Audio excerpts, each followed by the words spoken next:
The Austrian Chancellor, Sebastian Kurz, has confirmed his country supports the integration of all Western Balkan countries into the European Union, though has warned that not all EU member states are finding it easy to say yes.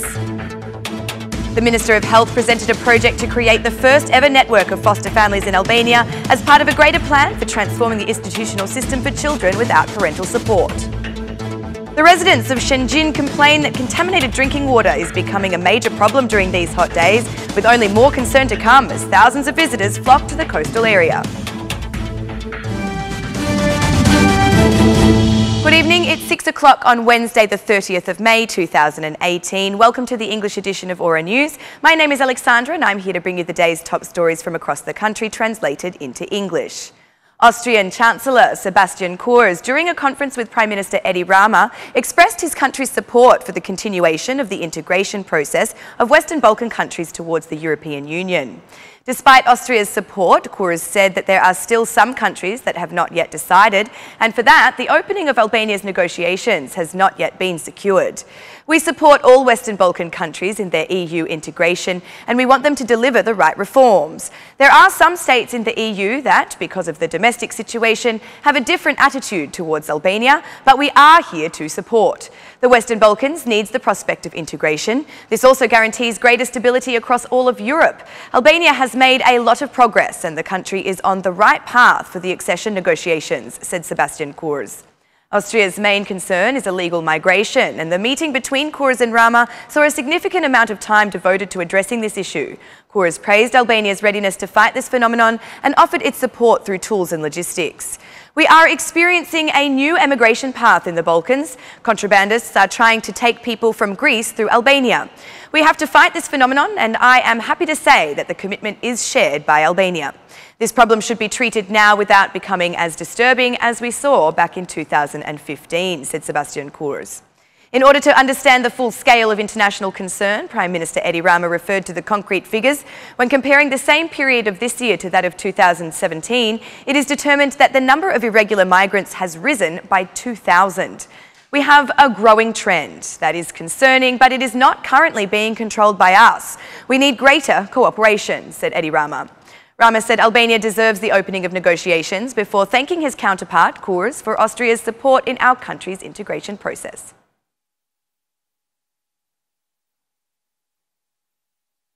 The opposition's strategy of forcing a halt to the regular work of Parliament has continued today during the meeting of the Media Commission.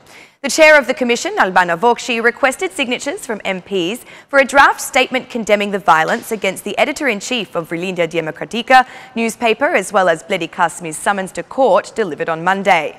This statement did not get the approval of the Socialist Party MPs, as, according to Fidel Uli, the journalist had no identification visible and was attempting to push past police.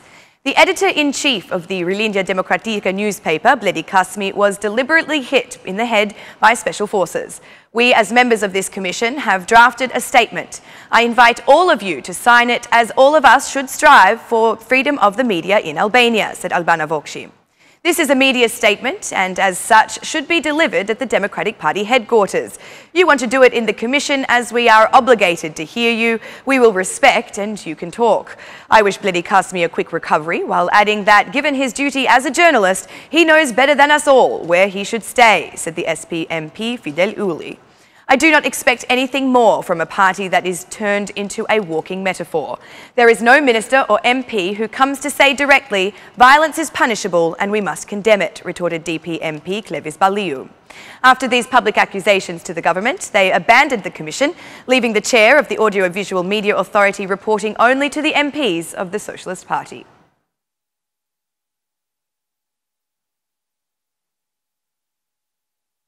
The Ministry of Health announced a one-year-long operation under the title Children Are First, which envisages the establishment of 9 expert teams stationed on the ground in the 9 municipalities where the children's houses are located. This project consists of assessing the needs of biological families to mediate employment, social housing and so on, so that children without parental care can return to their families. The initiative was presented by the Minister of Health, Ogerta Manastirliu. The plan for the upbringing of children outside parental care envisages the establishment of 9 social work teams, working on the ground across the 9 municipalities where children's houses are located.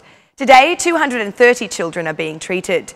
28 of them have been abandoned since birth, and over 80% of children come from families with socio-economic problems, with only one child an actual biological orphan who has lost both his parents. For this reason, our plan for the well-being of children without parental support begins with the strengthening of the biological family. We will add 9 teams of social workers and psychologists who will assess the needs of the biological families in order to appropriately mediate for employment, social housing, vocational training, support packages and daycare services for children, thus ensuring the conditions for the return of the child to the family as soon as possible. Family is the best solution, explained Ogerta Manasturliu.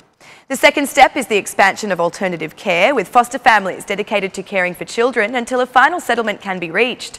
We intend to have 0 children placed in institutions. For this reason, in the municipalities of Tirana, Durrës, Korça, Vlora, Saranda and Shkodra, where we have residential care institutions for children without parental support, we will encourage livelihood within the family unit.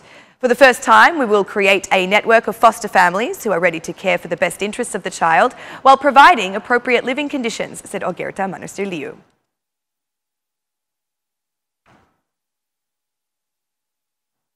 A situation has arisen in Kukus regarding expired dairy products being sold, along with other products that are also sensitive to the high summer temperatures.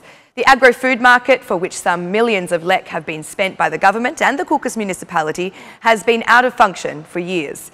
Now, traders have no choice but to come out on the streets and sidewalks to sell their goods. Absolutely, there is no food safety measures in place, said one of the residents. The makeshift stalls leave no room for conversation about hygiene conditions. Traders say they are forced to sell their products in this manner, while consumers feel endangered by the products they are purchasing. Locals say that promises have been made to improve the condition of the market conditions, but as the wait grows longer and longer, the conditions are only getting worse.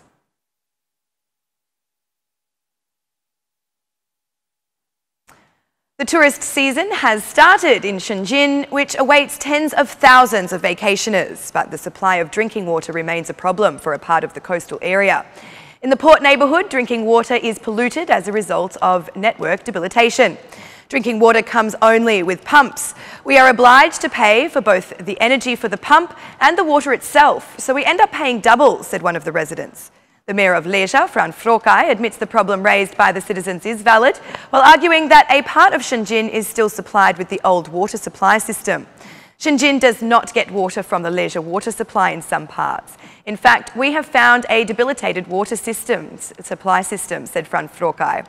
One solution being considered is to include all of Shëngjin in the new Leja water supply, but it is impossible to realise during this tourist season, given that it has already started and water consumption has risen dramatically.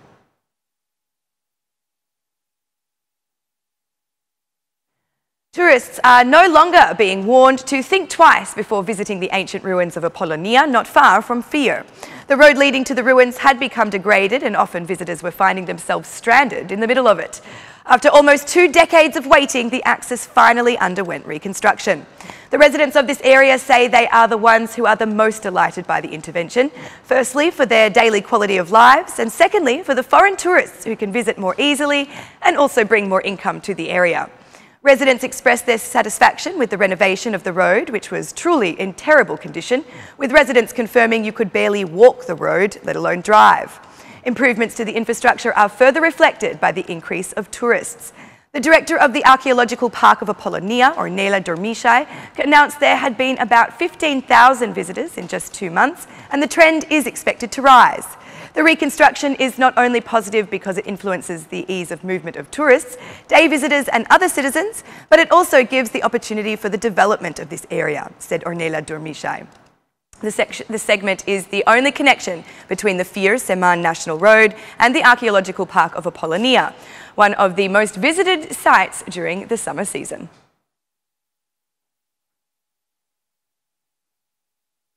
And that's the news across the country today. Thank you for watching our English edition this evening, and be sure to join me again every Monday to Saturday at 6 p.m. for the latest news from Albania. Once again, on behalf of Aura News, thank you and good night.